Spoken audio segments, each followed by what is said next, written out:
Hello lovely, my name's Lady and I'm going to talk to you all about port days. Yay! This is video 3 in our 4-day video series all about the days of cruising.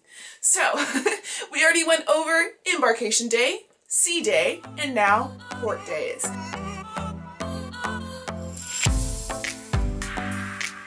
Port days are wonderful because you can do so many different things. You get to see different cultures. You can really make it what you want it if you want more of a local experience versus a more tourist experience.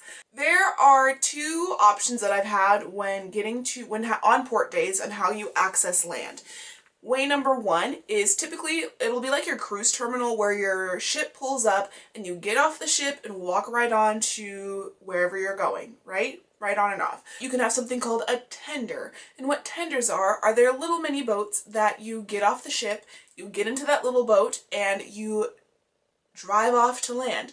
And that typically happens when it's too shallow for the cruise to dock there or to have a good pier for you to walk off the ship and get on land. So I think it's really cool because just because the water's shallow around the island, it doesn't mean that you can't explore it, and that's something nice that they've done. Tip number 1 for port days is pack a bag. Depending on what you're doing, you may want to pack a bag with a bottle of water, your medications, sunglasses, sunscreen, towels, flip-flops, change of underwear, because if you go swimming and you are done swimming, you're going to want to be in dry clothes. At least I want to be in dry clothes. Typically if we're going to a beach, then I would wear a beach cover-up and then just bring a change of underwear so that when I'm done, I can just wear my beach cover-up and it'll look like I was just wearing like a little dress. When you explore on your own, what I've done before is I've researched an island in advance and said, okay, well there's a beach within walking distance, and then my family and I walked there. But remember, if you're doing that, then there's probably going to be 2,000 people who realize there's a free beach, and those beaches tend to be very crowded. Which it was. It was a tiny little beach. I didn't realize it was that small, but there were a lot of people there. Granted, we still got to feel sand, we still got to get to water, but remember, if there's something super close that's within walking distance, there's probably going to be a lot of people who don't want to pay to take a taxi to a better beach. I would say taxis are pretty cool because you kind of get your taxi driver's view on the island. The most recent taxi tour I did was in St. Bart's by a guy who calls himself Cowboy. He was a really cool guy. He was a really big dude too. And he told us a little bit like where his grandfather worked in the salt mines. He just explained a little bit of history, and we got like his view on how his family lives and different people and a little bit of the history of the island. So definitely take a taxi. It's pretty cool. They usually have taxis really close to the port, and I can't advise you on which ones I would or would not trust more, but I would say that is definitely at your own risk. So have fun. There are usually taxis who know cruise ships are coming and they are close by the port, so you don't have to go far to get them.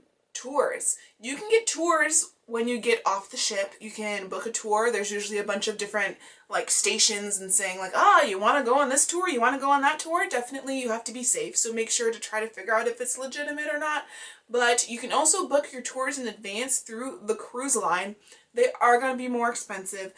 One thing that I like is if I do get a tour ahead of time, then I can just pre-book all of my stuff, and then when I get on my cruise, if I don't want to pay a penny more than I've already paid, I don't have to because everything I've done is paid for. So that's one benefit. Benefit if you are trying to budget things out, you can pay for them in advance. Make sure you either pay them in advance and pay them off monthly, whatever you want to do, so that when you get on your cruise, you are as relaxed as you possibly can be. My favorite type of excursions are the ones where you are more adventurous, so like zip lining. We did one where we were in these like jeeps. Definitely figure out what kind of excursion you'd want to do if you're booking through the cruise line. They will let you know how accessible it is, if it's wheelchair accessible, if there's a weight limit, if there's a height limit, if there's an age limit. So they'll let you know all that kind of stuff when you are booking your excursions through the cruise. So check that out because I've had a lot of fun. I love ziplining. So if you are going on a ziplining tour, let me know which one has been your favorite because I want to know. I want to do them all. My biggest tip for port days is get back to the ship early, especially if there's a tender.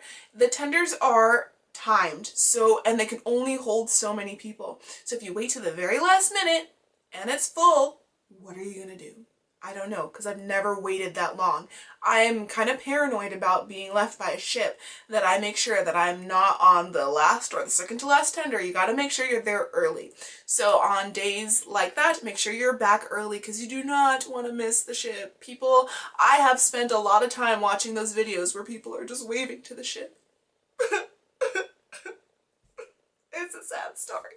One of the super awesome things about port days is if you do not want to stay in the island, or if you come back to the island early, there's a lot less people on the ship, so you can go through lines a lot quicker for things like the water slide, rock wall, if they're open, because sometimes they're not open on port days. So definitely check those things out, because you may have a better time doing the things that you try to do on a sea day on a port day, because it's a lot less busy. Those are my quick tips about port days. You know what it is, you know what you do, but it definitely changes depending on what island you're on, what you like to do, because I know when I went with my friends, we didn't want to do the same things. While you're going on all these wonderful adventures, make sure to hashtag travel with ladies so that I can see your wonderful photos that you take on port day, because I'm really excited to see what you're doing. I know you're seeing what I'm doing, so why can't we exchange, because I want to get to know you a little bit better.